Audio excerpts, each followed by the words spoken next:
आइए समझने की कोशिश करते हैं। अब जैसा कि अभी हमने सीखा कि पुर्तगाली यात्री वास्को डी गामा भारत आ चुका है ना। कब आया? 20 मई सन 1498 ईस्वी को। 20 मई सन 1498 ईस्वी को केरल के कालीकट नामक स्थान पर आया था, है ना। वास्को डी गामा आया और यह वास्को डी गामा जब आता है तो उसके बाद लौट के जाता है। तो हम देखते हैं यहाँ जितने सामान खरीद कर लेकर गया, इसको यूरोप में 60 गुना दाम पर बेचा, है ना। तो बहुत मुनाफा हुआ। इस प्रकार से देखा गया अन्य यूरोपीय लोग भी भारत में आने लगे, है ना।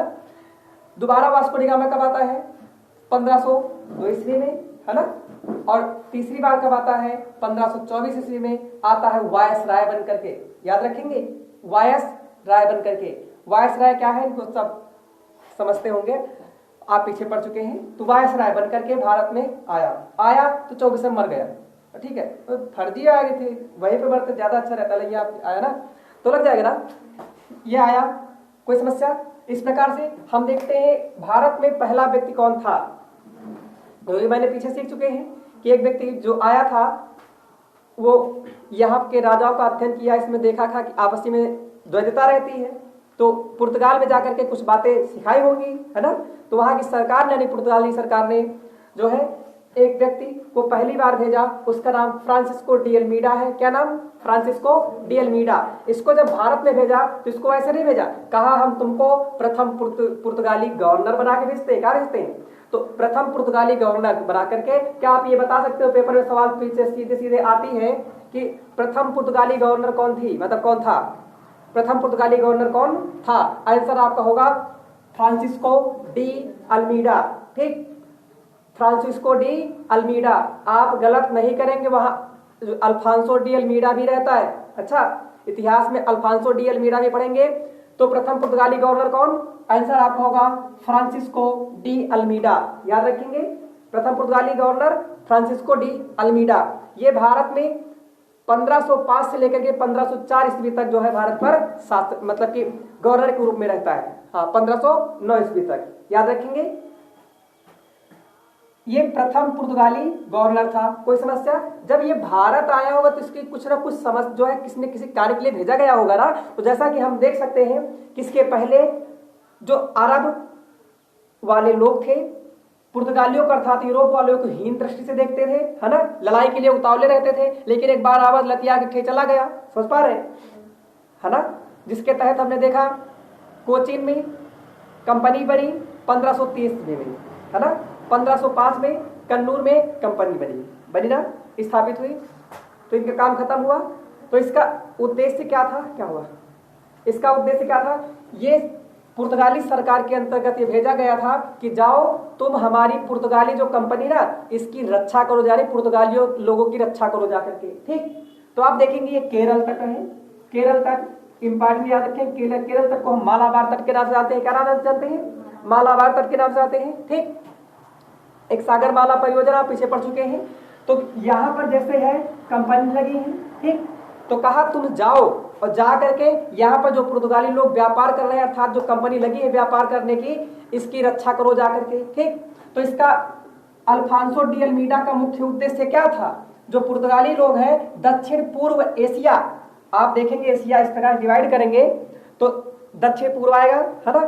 तो दक्षिण पूर्व एशिया में जो पुर्तगाली है, इन पुर्तगालियों की जाकर की रक्षा करो, यानी सुरक्षा का अधिकार था, ठीक, दायित्व था। कोई समस्या?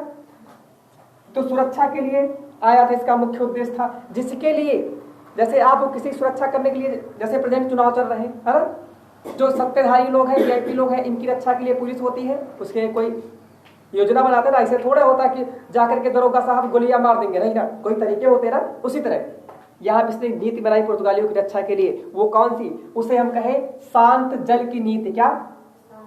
ध्यान से देखेंगे, शांत जल की नीति। जैसा कि आप जानते हैं भारत जो है, ये प्रायद्वीप जो है, इसके इस तरफ पानी है, इस तरफ अरब सागर है, नीचे हिंद महासागर है, इस तरफ बंगाली खाड़ी है। तो कहा शांत जल की नीति, अर्थात जो व्यापार करेगा शांतिपूर्वक करेगा, ठीक। क्यों? क्योंकि इसके पहले जो यूरोपीय लोग व्यापार करते थे, जानते हैं, कुस्तुतनिया क्षेत्र आदि के क्षेत्र में जो है उस्मानिया सल्तनत ने नष्ट कर डाला था, अधिकार कर लिया था ना। उसी तरह यहाँ पर यह गलती ना हो, क्योंकि यहाँ पर ऐसे चलते थे तो जानते हो, भारत में रहते थे लुटेरे, समुद्री लुटेरे उनको कहते हैं। इनके सूत्रा जहाज लेके जाए, जहाज वाला लेके आवे, इनका लूट लाते हैं रस्तों में। हम समझ पा रहे हैं? इससे बचने के लिए बात समझो, समुद्री लुटेरे जानते नहीं, जैसे पहले गाँव में होता तो बगिया में चोर लागत रहे, नहीं लागत रहे। आज बहु लागत का नहीं लागत, आज दूसरा पुलिस लागत है रोडन पर, नहीं लागत का। रात हो जाती है पुलिस में खड़े कर लेते हैं, पैसा दो भैया, करते ना। तो आज चुआरन जगह कौन ले लिए हैं? पुलिस। सही है नहीं का? चोरों की जगह पुलिस ले लिया है, वो घूस लेती है, नहीं ले दिया।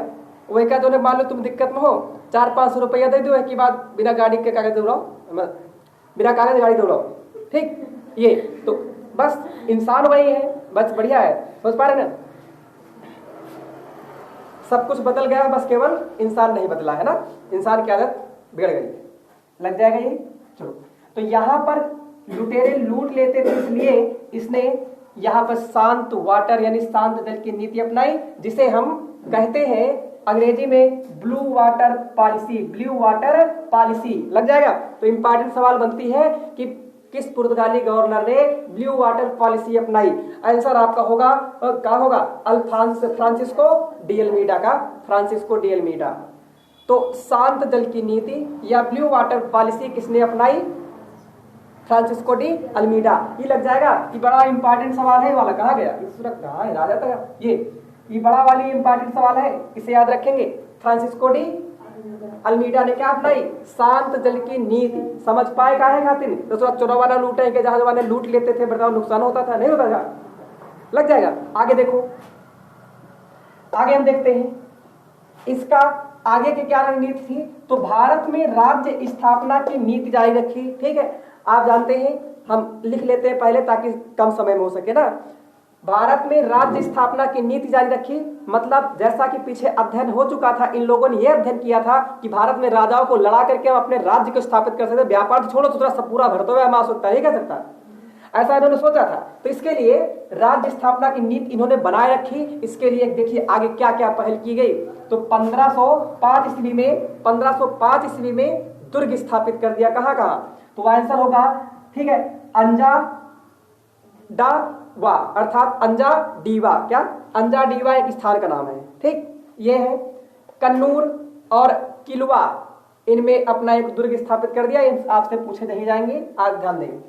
1509 ईस्वी में संयुक्त बेड़े अर्थात गुजरात, तुर्की और मिस्र, गुजरात, तुर्की और मिस्र, इनकी संयुक्त नौसेना थी। क्या? बेड़ा कहाँ होते हैं? बेड़ा नौसेना में होता है। अच्छा, पानी वाली जो नेवी होती है ना, नेवी, इसमें, ठीक है। इसमें जो है संयुक्त, इन तीनों लोगों के संयुक्त रूप से जो नौसेना थी उसको परास्त कर दिया। किसने? पुर्तगाली नौसेना ने। बात समझ पा रहे? फ्रांसिस्को डी अल्मीडा के नेतृत्व में। इतनी बात समझ पाए आप? आगे देखते हैं। क्या आप बता सकते हो गुजरात का कौन सा ऐसा व्यक्ति था जो वास्को डिगामा को भारत लेकर के आया था तमाशांतरीप से? हाँ, क्या नाम था? अब्दुल माजिद या अब्दुल मजीद, याद रखेंगे। ये गुजरात का व्यापारी था, ठीक है। आगे देखेंगे तुर्की की राजधानी क्या है? अंकारा। क्या? अंकारा। यहां से खिलाफत आंदोलन शुरू हुए थे, नहीं हुए? देखा, हम पढ़ेंगे बाद में भी। आगे ये जो है मिस्र की राजधानी क्या है? मिस्र की राजधानी काहिरा। मिस्र का दूसरा नाम इजिप्ट भी है। क्या है? सीबीएसई बोर्ड इसको इजिप्ट कहते हैं। क्या कहते हैं? इजिप्ट। गड़बड़ नहीं करेंगे, भारत को भारत कहते हैं, सीबीएसई में इंडिया कहते हैं, है कि नहीं? उसी तरह इसका नाम इजिप्ट नहीं पूछा जाए। इजिप्ट की राजधानी क्या है पता नहीं क्या, ठीक, लग जाएगा। चलो आगे देखेंगे। अब भारत में पुर्तगाली गवर्नर था, इसके क्षेत्र में पूरी तरह नौसेना कहा, ये हो गई ना, हो गई अरब सागर में, यहां भी रक्षा करती है। आगे बढ़े, मतलब इस पूरे क्षेत्रों में पुर्तगाली जो नौसेना थी ये भयंकर रूप यानी शक्तिशाली हो गई, क्योंकि इसके दबदबा चलने लगा। दबदबा सुना, इसकी दादागिरी चलने लगी। यहाँ पर अगर कोई आएगा कहेगा शांतिपूर्वक निकल जाओ, नहीं आगे दिक्कत में है। समझ पा रहे? जैसे आज कुछ क्षेत्र ऐसे भी जहां राजनेता वगैरह होते वहां शांति निकल जाने से लूट लेते हैं ना, अभी भी है।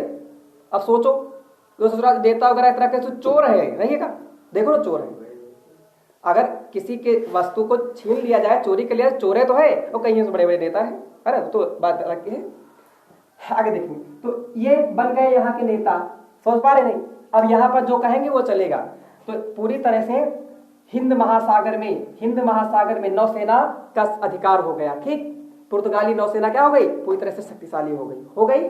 अब पूरी तरह शक्तिशाली हो गई, इसीलिए कुछ समय के लिए जो हिंद महासागर है इसको पुर्तगाली सागर भी कहा जाने लगा। बात समझ पा रहे हैं? तो बताओ पुर्तगाली सागर किसको कहा जाता है? हिंद महासागर को पुर्तगाली सागर नाम से किसे जाना जाता है? हिंद महासागर को। क्या आप बता सकते हैं प्राचीन भारत में चोल झील के नाम से किसे जाना जाता है? चोल झील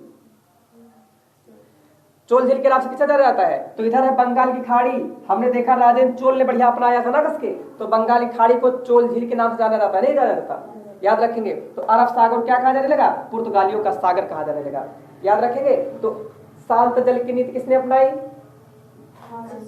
हाँ, फ्रांसिस्को डी अल्मीडा। लग जाएगा। पुर्तगाल का प्रथम गवर्नर कौन आया बनकर?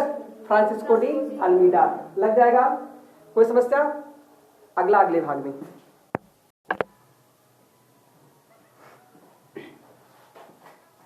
याद रखेंगे प्रथम पुर्तगाली कौन रहा?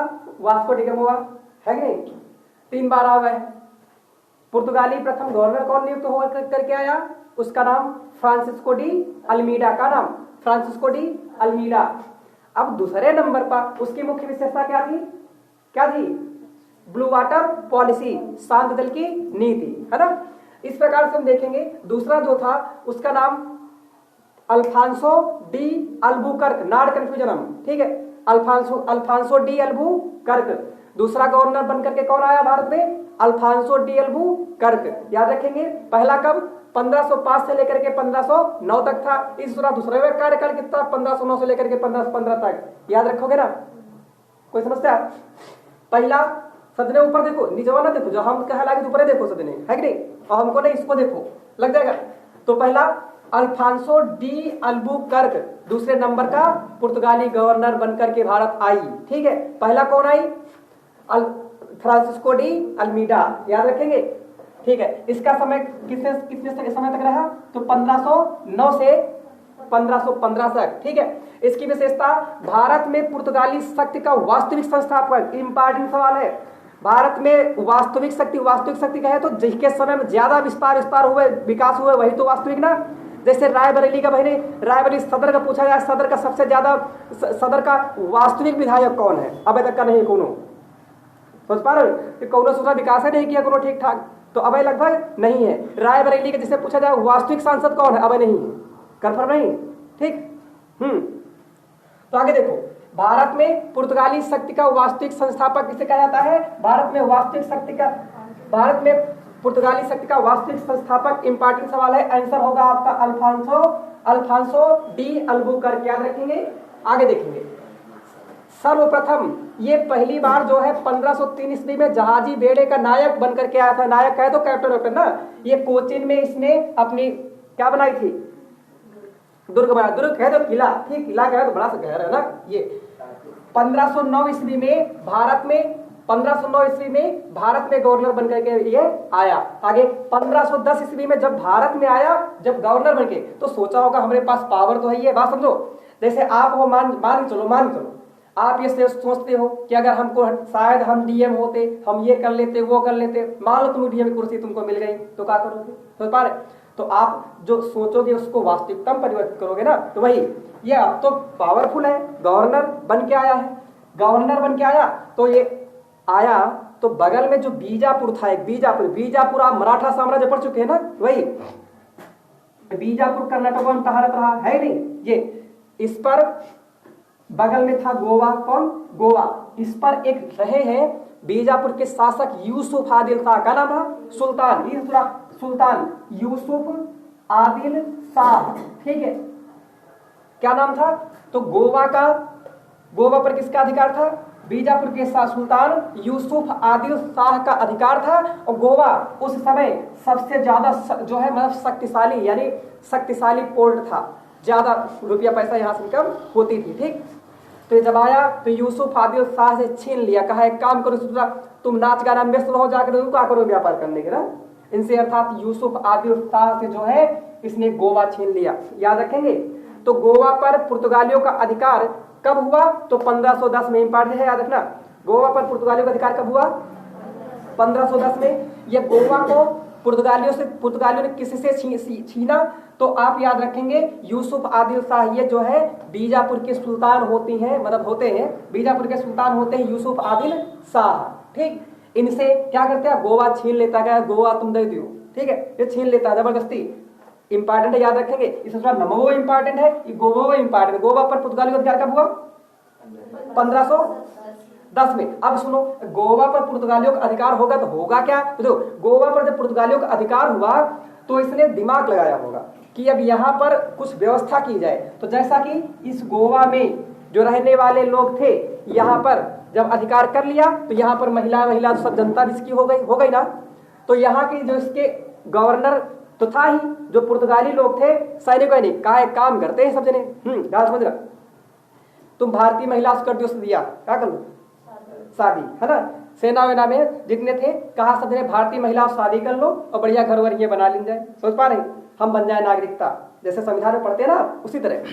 तो भारतीय महिलाओं से पुर्तगालियों को शादी करने का अधिकार किसने दिया? आंसर आपका होगा अल्फांसो डी अल्बुकर्क। याद रखेंगे। और कहा ये तो है, ये कहा तुम अगर भारतीय, कुछ जने कहे होंगे कि हम ईसाई हम काहे कर लेंगे, है ना। कहा एक काम करते हैं, जो कोई करेगा उसका हम अनुदान देंगे। अनुदान कहे तो पैसा वैसा देंगे, बढ़िया कैसे प्रोत्साहन किया। ठीक, जैसे वही अभी देखा गया कि बेटी पढ़ाओ, बेटी पढ़ाओ बेटी बचाओ का नारा दिया गया था ना, खूब कस के नारा दिया, इतना नारा दिया कि थोड़ा लिंगानुपात बढ़ के घट के होगा, बताओ कितना? 10-20। ठीक, 2021 के जनगणना के अनुसार 2011 में कितना लिंगानुपात रहा? 943। यानी पूरे देशवा में करीब कितनी? 1000 पुरुषों पर 943 महिलाएं। इतनी तो रही, कौन समस्या? कितने जने बचे? 57 जने टारे। समझ पा? वह अगति का हुआ 2021 के अनुसार, तो डाटे पे लटका हुआ। इतना बेटी बचाओ बेटी पढ़ाओ का नारा दे दिए कि ये गड़बड़ाएगा। 1000 पुरुषों पर 1020 महिलाएं हो गई, अब 20 महिलाएं डाल रहे। ठीक है ना, सही समझ पा रहे? ये डाटा याद रखना, बराबर। तो उसी तरह कहा कि जो भारतीय महिला शादी करेगा उसको हम क्या करेंगे? अनुदान देंगे। जैसे आज अंतरजातीय जो विवाह होते हैं, इन पे प्रोत्साहन दिया जाता है ना। अंतरजातीय का है तो अलग अलग बिरादर से होता है ना, बिरादर से धर्म से होता है ना। बाकी आप जानते हैं हर चीज के अनुसार एक जातियों है मार हो जाती ना, बात समझ पा रहे ना। तो इस पे अर्थात भारतीय महिलाओं से पुर्तगालियों को शादी करने का प्रोत्साहन किसने दिया? Alfonso de Albuquerque. समझ पा रहे नहीं? ये अब यहां से जरा सोचो, जो सदिया करेंगे तो शादी करने के बाद जो संतान बनेंगी ना, तो बनेंगी तो वही बाद में जो है हमारे आपके संविधान में एक नाम दिया गया है जिसे हम आंग्ल भारतीय कहते। क्या कहते? आंग्ल भारतीय। क्योंकि 1510 में यूसुफ आदिल शाह छीन लिए, लेकिन हमारी जब भारत आजाद अपना होगा तो इस तरह 1661 में मजा आएगा वहीं, ठीक है, दान में जाएगा। ठीक, और 1961 में गोवा को हम आपने यहाँ पर जो गोवा के पर पुर्तगाली थे, इनको हम आपने लतिया करके भगा दिया। समझ पा रहे नहीं? लात मार के भगा दिया। इस तरह ना तो अपना लड़का ले गया ना अपना बीबी ले गया, छोड़ के चले गए। ये बात में क्या कहलाए? आंग्ल भारतीय। समझ जाएंगे आंग्ल भारतीय संविधान में जो शब्द है क्या है, लग जाएगा ना कि अपने बीबी बच्चों को लेकर के नहीं गए, वो भारत के रहिए रह गए और दूसरा खुद भाग गए, वही आंग्ल भारतीय कहलाए। कोई समस्या? गड़बड़ नहीं करेंगे। तो भैया गोवा को किसने छीना? Alfonso de Albuquerque. किससे छीना? यूसुफ आदिल शाह। यूसुफ आदिल शाह कौन था? बीजापुर का सुल्तान। ये बीजापुर कहाँ आया था? वही मराठा साम्राज्य, बता रहे वह उठवा कटवा गया था। का नाम था? शाइस्ता खान ना, ये तो रुका रहा। दूसरा औरंगजेब पास कहे जाके हम अंगूठवे काट लिया ना, शिवाजी बड़ा हरामी है, कहा था ना, वही लग जाएगा। आगे 1511 ईस्वी में मलक्का पर अधिकार कर लिया, ना जानो भाई, ठीक है। बाकी जानते होंगे मलक्का कहाँ है, जावा सुमात्रा मलक्का ना जानते होंगे, मलक्का जल संधि है। 1515 ईस्वी में हारमुज बंदरगाह पर अधिकार कर लिया, ठीक है। यह हारमुज बंदरगाह कहाँ है? तो हारमुज बंदरगाह वर्तमान का ईरान का उस समय का नाम था फारस, और फारस उसको कहते फारसी खाड़ी, लग जाएगा। तो हारमुज बंदरगाह कहाँ पर है भैया? तो हारमुज बंदरगाह आपका ईरान में, कहाँ? ईरान में। और ईरान में एक भारत का समर्थित बंदरगाह, उसका क्या नाम है? चाबहार, लगा ना? क्या तो है क्यों? कुछ चाबहार है ना, संदेह ना। ठीक, याद रखेंगे। तो हारमुज बंदरगाह कहा, ईरान यानी फारस, लग जाएगा फारस खाड़ी में। कोई समस्या? आगे देखो, इसने आगे क्या किया। हाँ, जब इसने महिलाओं से, भारतीय महिलाओं से शादी करने के लिए कहा, तो यहाँ पर जानते हो अंग्रेजों में डरात रहे, डरात काहे रहे, सतिया काहे खाते, ये पुर्तगाली में डरात रहे कि सूरा भारतीय महिलाओं से शादी करेंगे और मान लो हम मराए गए, समझ पा रहे हो, तो हमारे साथ ही बहुत सती कर दिया जाएगा। तो इसने नियम लगाया कि सूरा शादी करोगे तो कोनो जो है मरा जाओ, कुछ हो जाए, जो है सती नहीं किया जाएगा। कुल मिलाकर सती प्रथा को समाप्त कर दिया। बात समझ पा रहे हो। तो पहली बार पुर्तगाली, क्या नाम है, अल्फांसो डी अल्बुकर्क, इसने गोवा में सती प्रथा को समाप्त ही कर दिया। ठीक, और सती प्रथा को समाप्त किया किसने किया? लॉर्ड विलियम बेंटिक के सहायता से 1829 ईस्वी में राजा राम मोहन राय की पहल पर समाप्त किया गया ना। तो लेकिन वही के पहले वही कर चुका, तो इसको अब राजा राम मोहन राय का पूर्ववर्ती या पूर्वगामी कहते हैं। इंपॉर्टेंट सवाल है। अच्छा, तो राजा राम मोहन राय का पूर्वगामी किसे कहा जाता है? Alfonso de Albuquerque. याद रखेंगे। क्या आप बता सकते हैं कि अकबर का पूर्ववर्ती किसे कहा जाता है? अकबर का पूर्ववर्ती शेरशाह सूरी। का नाम? शेरशाह सूरी। लघु अकबर को ने कहा थे? दारा शिकोह। कौन? दारा शिकोह। कश्मीर का अकबर किसे कहा जाता है? जैनुल आब्दीन। कौन? जैनुल आब्दीन। द्वितीय अकबर किसे कहा जाता है? तो अकबर द्वितीय को। अकबर द्वितीय क्या था? वो पेंशन बंद हो गई थी ना, अंग्रेजों से कहा हमारी पेंशन बंद हो गई, तो कहा तुम्हारी पेंशन बंद हो गई, हम तो तुमको थोड़े देर कहा था, तुम्हारे पिताजी को कहा था। सोच पा रहे? तो राजा राम मोहन राय को भेजिन रहा इंग्लैंड, जाके हुमस जाओ कहीं बंधवा लो जाए। तो बेचारे राजा राम मोहन राय के जाके 1833 में ब्रिस्टल में मरी गिरा है। समझ पा रहे? ठीक, राजा राम मोहन राय ने भारत में क्या किया है? किसकी स्थापना? तो 1828 ईस्वी में किसकी स्थापना की? ब्रह्म समाज, आर्य समाज, ब्रह्म समाज। आर्य समाज कौन? दयानंद सरस्वती। दयानंद सरस्वती का मूल नाम, दयानंद सरस्वती का मूल नाम, हाँ कौन? शंकर, मूल शंकर। कौन? मूल शंकर, लग जाएगा। महेश दास किसका मूल नाम था? बीरबल का। ठीक, तानसेन का मूल नाम? रामतनु पांडे। बढ़िया, रामतनु पांडे। आत्माराम पांडुरंग किसका नाम था? बताइए। चलो अच्छा, उनका क्या नाम था? क्या कहते हैं? तात्या टोपे का। तात्या टोपे का। गड़बड़ कर देते हो।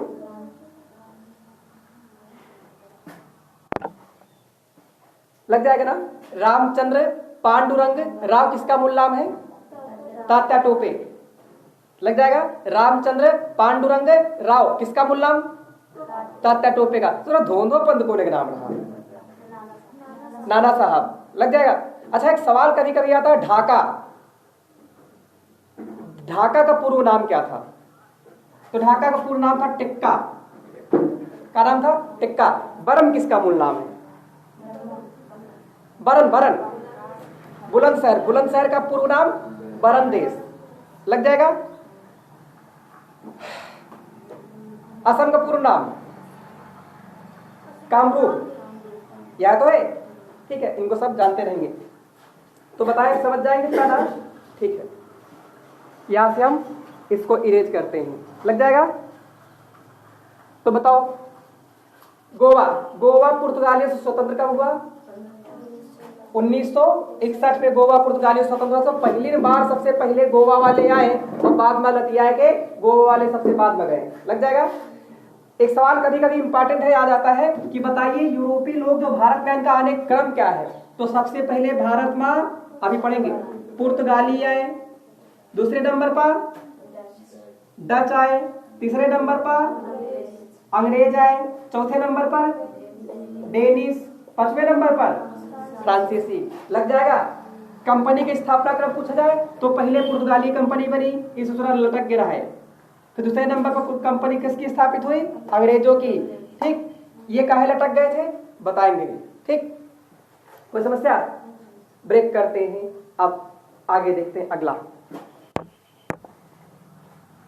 इसी के समय में जैसा कि हमने देखा फ्रांसिस्को डी अल्मीडा ना, उसके समय पूरी तरह से नौसेना फैल गई थी, है ना। लेकिन इसके समय जो नौसेना थोड़ी बड़ी कसर बची थी ना, और सारी विकसित हो गई। ठीक, अगर पूछा जाए कि नौसेना का विकास किस पुर्तगाली गवर्नर के समय सर्वाधिक विस्तार हुआ, आंसर आपका होगा अल्फांसो डी अल्बुकर्क। ठीक, नौसेना जोन थोड़ी बारी बची रही और पावरफुल हो गई। ठीक है, तो याद रखेंगे।